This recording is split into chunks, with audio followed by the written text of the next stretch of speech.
Namaste. Today we read the prayer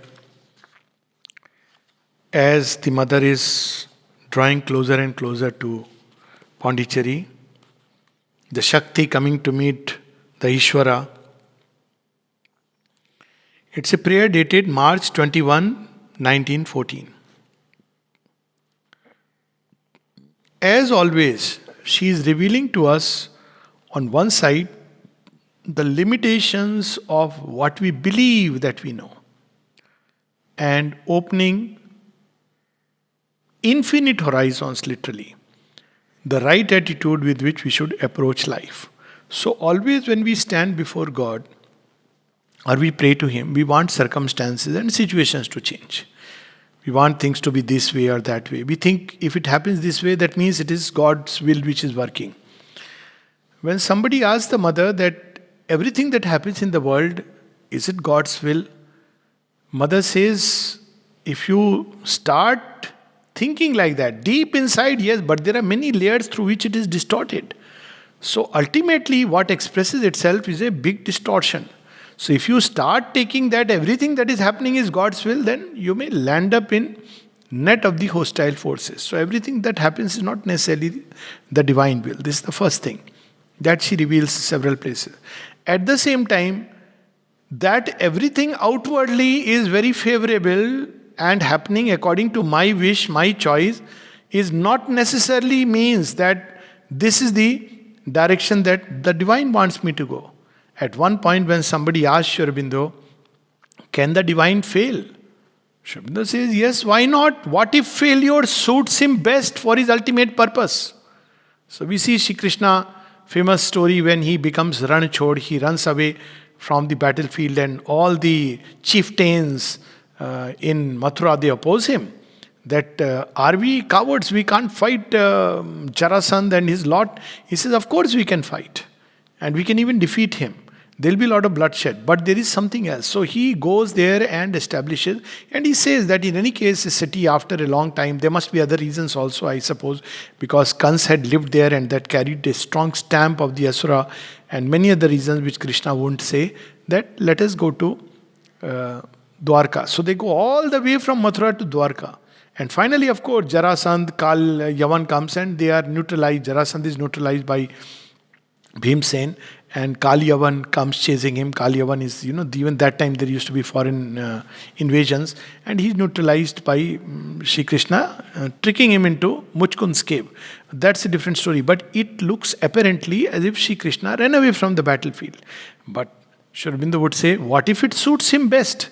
So, in fact, he says that this world has progressed mainly by half a dozen events, and most of them were failures, but it has progressed because they have actually paved the way. If we look at it, that how the divine working, the French Revolution outwardly was a failure, but what really brought it into fullness was the First World War, paradoxically. And if we look today there are many people who don't even know what French Revolution was about, but every child wants freedom, he wants equality. He talks about unity. He doesn't know that who all were there who had sacrificed in far off land in France if there was a movement. Not only that, even what we don't know, Sri Aurobindo reveals some rishi in the mountaintop dreamed of freedom, equality and brotherhood. And the revolutions take place in France. So there is a whole deep connected chain. But outer events, Jhansi Ki Rani, she lost the battle, but she lit a spark which will not die off. So our understanding of life, our wishes and our wanting wish fulfillment from the divine, it is not the correct approach, though the divine grants it sometimes. When we are in the kindergarten and nursery or maybe the primary school of our soul schooling, then he may grant it. But as we go further, he may even do just the opposite or not grant it, because that may be better for our progress.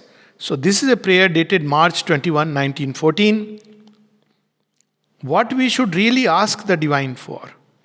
As each morning my aspiration rises towards thee, and in the silence of my satisfied heart, she is satisfied within, Atmarati. So what she should ask?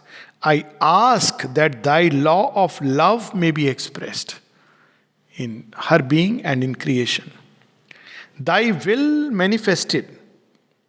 She says the highest wisdom to tell the divine, let your will be done and not mine.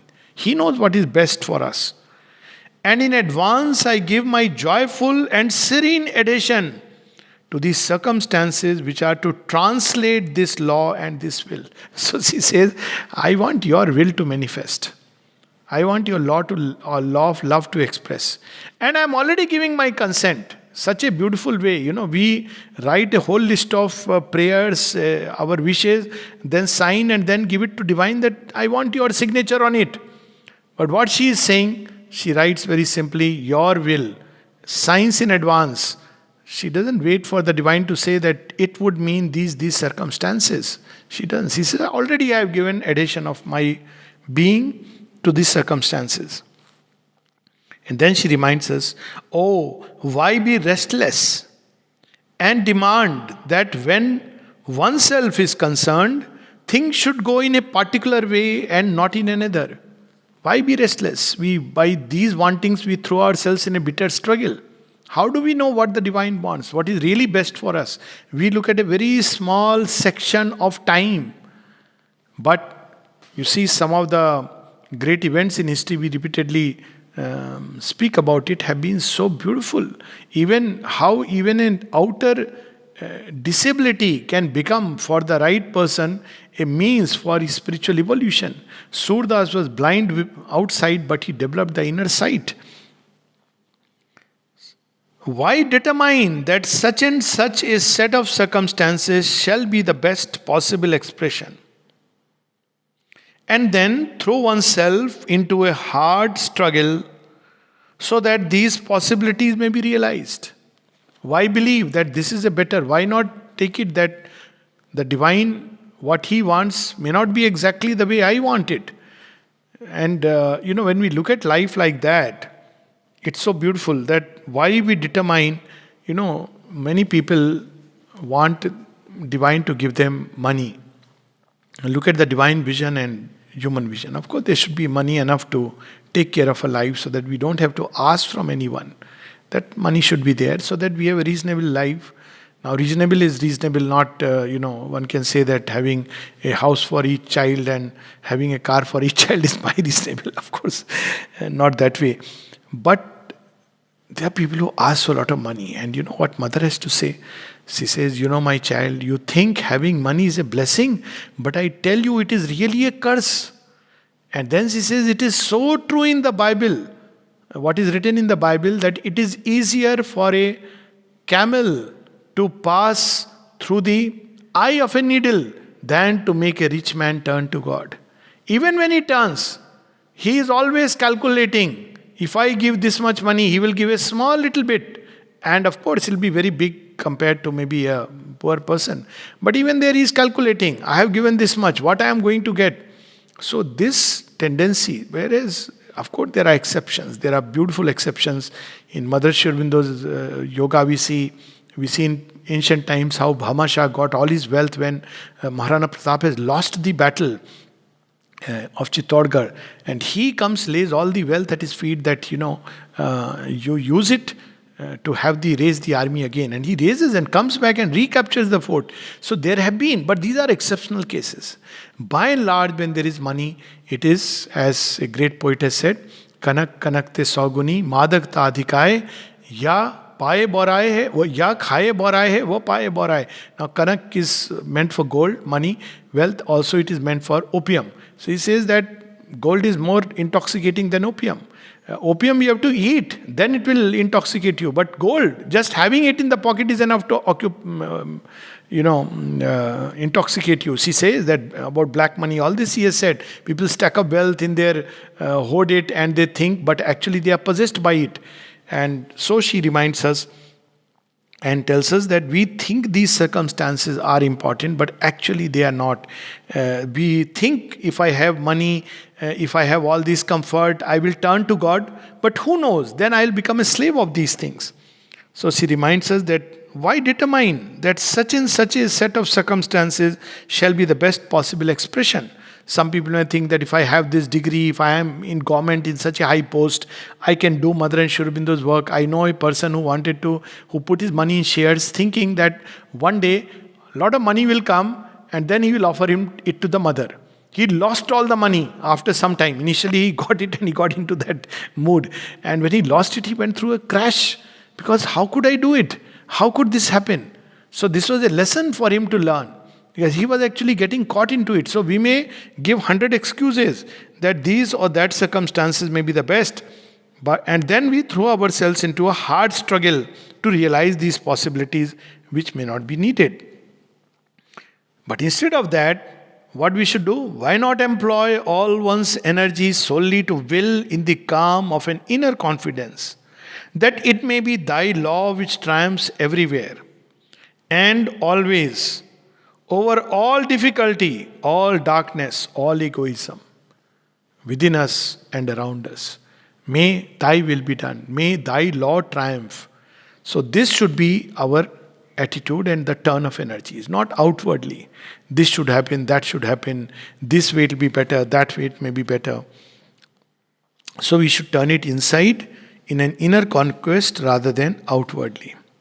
How the horizon widens as soon as we learn to take this attitude. How all cares cease and give place to an invariable illumination, to the omnipotence of disinterestedness. As long as we have a particular preference, the omnipotence cannot work, because then it is desire self vis-a-vis the energy of the omnipotent Lord acting within us. We may be at cross purposes with that will. But when we are disinterested, when we do what we are doing but leave it entirely in the divine hands, then the Lord's omnipotence can act in incalculable ways. To will what thou willest, O Lord, is to live constantly in communion with thee. It is to be liberated from all contingencies, to escape from all narrowness, to fill our lungs with a pure and healthy air, to be rid of all useless fatigue, to be lightened of all cumbersome weight. See, this is taking the yoga of the Gita how many steps ahead. Yoga of the Gita also says that we should do nishkam karma. But what should be the purpose of this karma? So she says the purpose of this karma should be only to fulfill your will in us. To will what thou willest. What will be the result of it? Constantly we will be in a state of union with you, with the divine, and there will be freedom from all care and contingencies. We'll escape from all narrowness. We'll breathe the pure air of infinity. And most importantly, we will not be tired and fatigued. We are fatigued because of all kinds of useless activities in which we are engaged. It is to throw a big burden of the future and various responsibilities that we carry, in order to run with nimble steps towards the only goal which is worth attaining, the triumph of thy divine law. Again and again she is reminding us, all our energies should go in only one direction. Not about outwardly this or that. Whatever is needed, minimum, that we all do for the body's health, for everyday life. But beyond that, we should not unnecessarily start worrying and bothering about it, becoming anxious, but instead all our energies should go within for the triumph of the divine law. O Lord, with what a happy confidence I salute thee this morning. So it's a prayer of liberation. And she's showing the path to act with only one purpose. That may my actions, may my speech, may my silence, may my walking, may my meeting with people, may my food, may everything become a means to express your will in creation. Nothing else. March 21, 1914. As each morning my aspiration rises towards thee, and in the silence of my satisfied heart, I ask that thy law of love may be expressed thy will manifested. And in advance I give my joyful and serene adhesion to the circumstances which are to translate this law and this will. Oh, why be restless and demand that when oneself is concerned, things should go in a particular way and not in another? Why determine that such and such a set of circumstances shall be the best possible expression, and then throw oneself into a hard struggle so that these possibilities may be realized? Why not employ all one's energies solely to will in the calm of an inner confidence that it may be thy law which triumphs everywhere and always over all difficulty, all darkness, all egoism? How the horizon widens as soon as we learn to take this attitude. How all cares cease and give place to an invariable illumination, to the omnipotence of disinterestedness. To will what thou willest, O Lord, is to live constantly in communion with Thee. It is to be liberated from all contingencies, to escape from all narrowness, to fill our lungs with a pure and healthy air, to be rid of all useless fatigue, to be lightened of all cumbersome weight. In order to run with nimble steps towards the only goal which is worth attaining, the triumph of thy divine law. O Lord, with what a happy confidence I salute Thee this morning. Namaste.